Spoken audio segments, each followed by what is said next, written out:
हम तो नेवता भेजले रानी इंटरनेट से, भासुर साले आईनी लेट से। हम तो नेवता भेजले रानी इंटरनेट से, भासुर साले आईनी लेट से।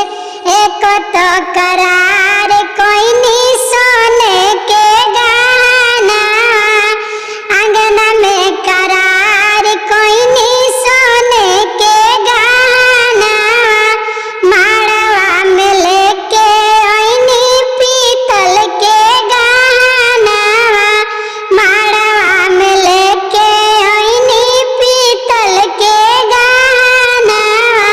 तो भैया मार के भगाओ इनके लाठी से, भासुर साले ओइले राती के।